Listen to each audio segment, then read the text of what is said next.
wabarakatuh.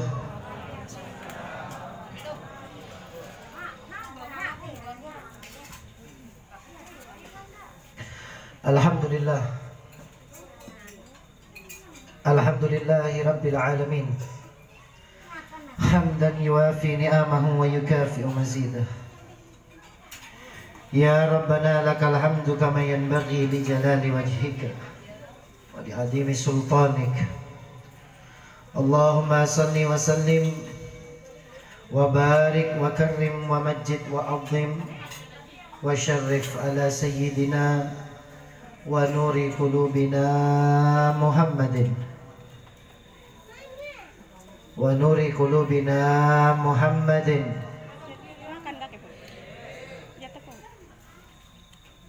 miftahi babi rahmatillah adada ma fi ilmillah salatan wa salaman daimaini bidawami mulkillah wa ala alihi wa sahbihi wa mawalah wala haula wala quwata illa billah, amma ba'du. Yang saya hormati, yang saya ta'zimi,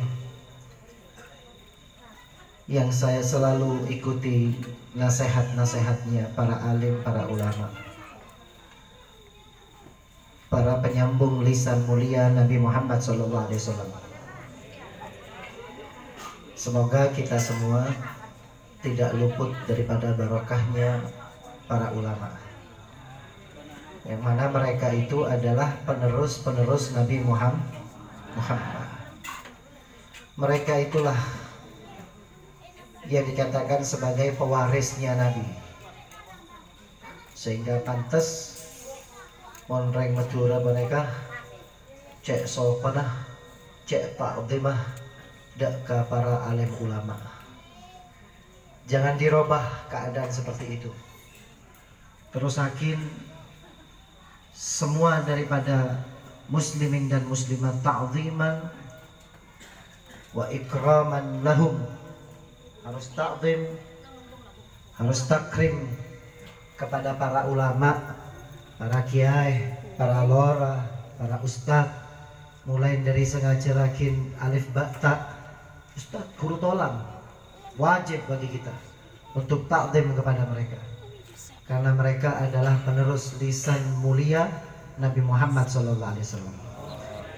Sedati perantara dapang syariat pun Nabi Muhammad SAW dak kakula sareng panjenengan sedaja melalui perantara lisan para alim, para ulama. Panjenengan lorogi mendatang merabu para ulama, atau nyabis dak ke mereka datang ke pon juga nyo'on dua, nyo'on barokah. Ini merupakan tradisi yang diajarkan oleh para aslaf wa suyukhun as-salihun, untuk benar-benar kita hidupnya pengen tentram. Maka ada yang betul zaman dimin Pak amale pun datang ke kia kira bener arampok datang ke kia sangking ta'zimah orang Madura dak kaulah. Ini merupakan ajaran daripada Nabi Muhammad terhadap para sahabat radhiyallahu taala anhum ajmain. Yang saya ta'zimi, yang selalu saya cintai, para habaib, para anak turun Nabi Muhammad sallallahu alaihi wasallam. Barangkali ada yang hadir.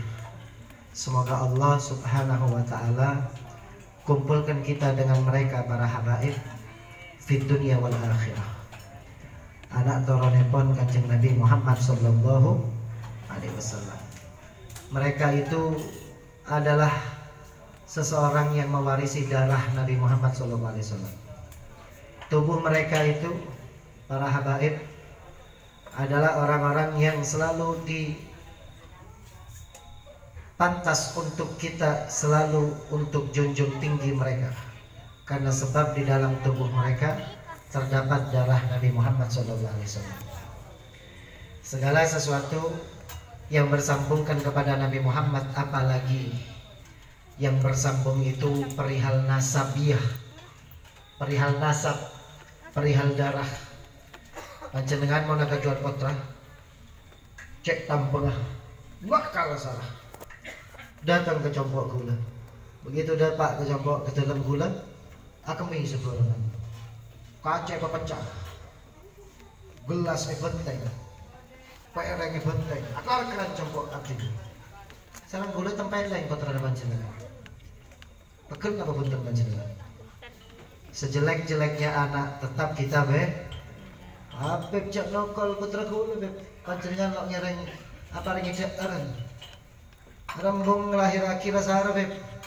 Pas main leng tempelengan itu. Lok ngurus kiai, korang kiai namun sampai mukul seperti itu.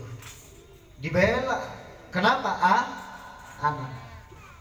Begitu juga kalau kita punya anak, jenengan punya anak, datang ke congkok gula, sareng gula ya cek ke Indomaret, ya cek ke toko, ayo beli jajan, saya yang bayari, pasti panjenengan bakal cinta ke saya, atau sepangkong deh, putra gula ampun bunga sama panjenengan, itulah, begitulah gambarannya kalau kita mau takdim kepada para habaib, sejelek apapun mereka, seburuk apapun mereka, tidak cocok kita kepada mereka, entah caranya seperti apapun mereka tetap anak turun Nabi Muhammad SAW.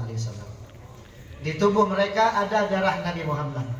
Kalau kita takdimkan mereka, pasti Nabi Muhammad bahagia. Kalau kita sakitkan mereka, pasti Nabi Muhammad juga akan kecewa kepada kita.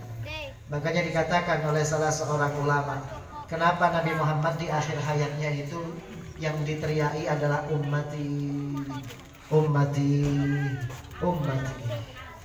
Jadi katakan karena kok gak panggil-panggil ahlu baitnya, kok gak panggil-panggil istri dan anak turunnya, tapi yang dipanggil umatnya. Memang sebagian ulama mengatakan kalau sudah umat itu sifatnya adalah umum, termasuk daripada ahlu bait juga masuk kepada umat. Tapi saya condong kepada satu pendapat salah seorang dzurriyyah Nabi SAW yang beliau mengatakan sengaja laiput sebut anak turunipun Nabi Muhammad SAW di saat sakaratul mautnya, karena anak turun Nabi Muhammad sudah ada di dalam saku Nabi Muhammad SAW. Sudah gak dikhawatirkan. Innama yuridullah liyudhiba ankumur rijs ahlal bait. Allah Ta'ala sudah menerangkan bahwa Allah Ta'ala benar-benar ingin meninggikan mereka, mensucikan mereka sesuci-sucinya, sehingga Nabi Muhammad SAW tidak perlu khawatir kepada mereka. Sampai Al-Habib Ahmad Ibn Hasan Al-Attas di dalam kitabnya beliau mengatakan, para habaib mon ahli maksiat, Allah Subhanahu wa Ta'ala bakal menyiksa sebelum wafatnya, bakal disiksa sebelum wafatnya, sehingga apa? Ketika sudah sakaratul maut, bersih dan siap untuk dijemput datuknya Nabi Muhammad SAW. Al-Imam Al-Baijuri sampai beliau mengatakan sunnah hukumnya mencium tangan para habaib, para dzurriyyah Nabi Muhammad SAW. Sampai dikatakan makruh untuk para habaib yang mencabut tangannya saat akan dicium oleh ajami. Nah ini hadirin rahimakumullah, takhsis untuk mereka semuanya para dzurriyyah Nabi Muhammad SAW. Kita kalau pengen mulia juga ikut mereka, ta'zimi mereka, cintai mereka. Sampai Al-Imam Asy-Syaikh Abdurrahman Ad-Daibai dalam kitabnya Maulid Diba beliau mengatakan ahlu baitil Mustafa tuhuri hum amanul ardi fadhaki syubbihu bil anjumi zuhri misla ma qad ja'ahu fil sunani. Nah, Syekh Abdurrahman Ad-Daibai mengatakan bahwa ahlu baitnya Nabi Muhammad kalangan suci. Kalau kamu cinta mereka, maka kamu akan mendapatkan keamanan. Sampai mereka dikatakan oleh Nabi Muhammad SAW seperti perahunya Nabi Allah Nuh. Seperti perahu Nabi Allah Nuh. Siapa orang yang naik aman, yang menjauh daripada perahu itu maka siap-siap akan menjadi binasa. Hadirin rahimakumullah. Para ulama, para habaib, cintai mereka, genggam mereka, ikuti mereka, patuhi mereka, ta'zimi mereka. Insyaallah kita akan kumpul bersama dengan mereka nanti di surga bersama Nabi Muhammad sallallahu alaihi wasallam. Sehingga ta'zim kita harus kepada para ulama, kepada para ustadz, kepada para kiai, kepada para habaib, sebagai bukti kalau kita juga cinta kepada Nabi Muhammad sallallahu alaihi wasallam. Nah, hadirin yang dimuliakan Allah, kumpul kita pada malam hari ini dalam acara Maulid Nabi Muhammad sallallahu alaihi wasallam. Allahumma shalli ala Muhammad.